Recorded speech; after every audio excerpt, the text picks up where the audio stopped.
Hi Gemini, welcome to January Astrology and Happy New Year. We're here on January 1st. The month begins with Saturn at 0 degrees Sag, opposite your sign. So here's this new start with this new year with planet Saturn, which is about getting serious about things, opposite your energy. And you can start the new year with a certain degree of stepping into the unknown, stepping into figuring things out. We have the month does begin with 4 planets in Capricorn, and Capricorn is at an angle to your chart, angle to Gemini, that represents adjustments. But some of these adjustments have to do with, well, what do other people expect of me, and what do I really want to do?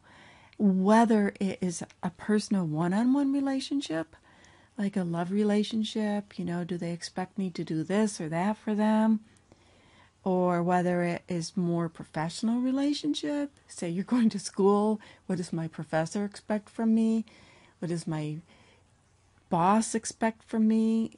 So there's a little bit of give and take that's going on here. And this is also a very strong placement that is about going into your own intuitive self, your own, why do you know what you know? Is seeking depth of understanding. So there's always, in astrology, there's several layers of meanings. We have the full moon in Cancer on the 4th, Sunday. And this full moon is a balance for you between, do I feel that balance between what I'm receiving, what I have, and what I'm giving? So there's seeking of this balance energy. And also in this full moon chart, it's a very powerful chart because Pluto is connected to the sun in Capricorn, of course, square that Uranus square that we've been dealing with, that's been creating all this tension on the planet of revolutionary energy. And then, of course, the moon is opposite Pluto and square Uranus. And so this intensity between having our emotional needs met and being able to, what do we need to do in the world in order to have safety and comfort in our life? There's a stress point there. And for you, it has a little bit to do with financial well-being. What do you need to do? You're a Gemini. And if you, on some level, the Gemini is about connecting and sharing and knowledge and communicating. It's an air sign, doesn't really want to be trapped too much by financial woes. Yet, it's part of life. Do you have the financial resources or just resources to do what you want to do? So there is a bit of element of thinking on those terms. What will I need to do, or what can I make some changes in to have more of that freedom, just to not have to think about it so deeply.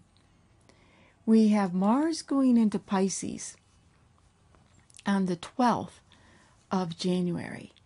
And the Pisces segment, it's square your Gemini. Pisces is square Gemini. And Mars going into Pisces is suggesting, starting in the middle of January, for at least for a little while, there could be some antagonistic moments that you might find with people that you work with. Now, another layer of interpretation, another way this is symbolized, is putting effort and energy into your work, but listening to your intuitive sense, your gut sense, as well as anything else. We have the new moon in Aquarius on the 20th, and that's the same day that the sun goes into Aquarius. And here we now have 4 planets in Aquarius on this new moon. We started with 4 planets in Capricorn, but now we get to January 20th. We have the Aquarian party, and it's an air sign, trining your air sign. It's a positive vibration. And it is saying, what else do I want to know? Where do I want to go? What do I want to do? Where do I want to travel? You could be starting around the 20th. You could be thinking about some travel plans. You don't have to do them the weekend or by the end of the month, but just let yourself dream about, where do I want to go? What do I want to see? What do I want to learn? And also it's about, what is it that I really think? What do I think about this? What's my opinion about this? What do I believe about that? And it's emphasized with Mercury going retrograde the next day. What do I really believe about this? What do I think? And take the time to be a little bit detached. And, if something doesn't work, throw it out. If you've learned one thing and it's no longer functioning for you and your objectives in life, it's time to rethink that. We have Venus. We end up the month with Venus going into Pisces, January 27th. And now we have the Pisces party. Venus, Neptune, Mars, Chiron, and Pisces, all in what's called your solar 10th house. So Venus in Pisces is very romantic. She's called exalted. There's this essence of desiring. There will be this sense of being able to, wanting to take in more movies, do something creative, maybe go to a concert, whatever you like to do that is on the creative side. And sometimes it could just be being at home and chilling out in front of the TV. But whatever that creativity is. And of course, Pisces does have a side of them every once in a while that just wants to escape. Part of it can be spiritual escape. Where do I want to escape to? So I just can, merge with the infinite. And as we finish the month, she's moving towards Neptune, which again is a new cycle of tapping into your creative, your spiritual endeavors.